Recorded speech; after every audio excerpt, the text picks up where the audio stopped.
مساء الخير. مساء الخير، السلام عليكم. عليكم السلام ورحمة الله وبركاته. الحمد لله يا رب. محضرنا شيء حلو؟ ان شاء الله يا رب يعجبكم. يعني عفوا من هالحركه، بس اذا مالك محضر شيء حلو والله لا ازعل منك. انا يعني رح ازعل كثير والله العظيم. مو بس هو حيزعل، كلياتنا حنزعل. غادة رح تزعلي اذا لانه انت انت هيك. شجعيه بليز. لا المرة اللي فاتت كان انت هيك. هيك. شجعيه شخصيا. المسرح كله إلك. شكرا.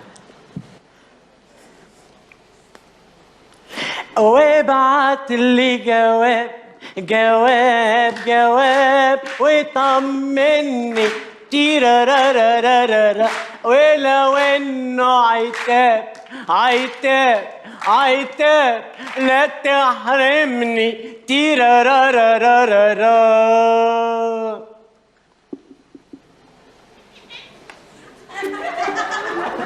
خلاص اللي يسمع اسمه يجي ياخد رسالته. والله ماني طالع. سهيلة جالك جواب غرام، بقالك 15 سنة انت بتبعتي له وهو بيبعتلك. انا خايف ليكون يتجوز وخلف وابنه هو بيبعتلك دلوقتي.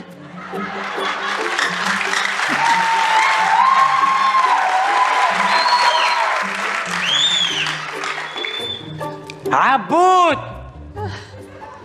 عبود 1، عبود 2،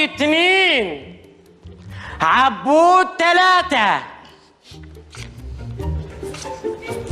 اللهم اشهد اني قد بلغت.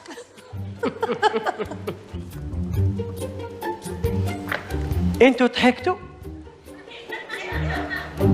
بس انا عمري ما ضحكت. تعرفوا ليش؟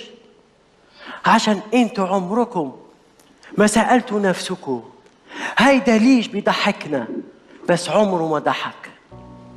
ليش؟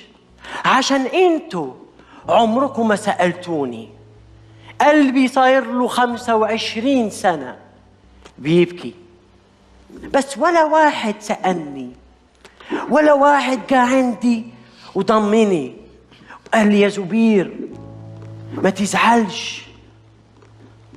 مرة سألت صديق رحت له عشان أحكي له يعني همومي، بس قلت له عندي مشكلة. يلا يا زبير ما بديش مشاكل، يلا ضحكني ضحكني أنا عايز أفرح. ليش؟ أنا مش زيكم، أنا كمان عبد إنسان زيكم، عايز واحد يسألني بس شو عندي في قلبي. ليش أنا بضحك بس ما بضحكش؟ ليش؟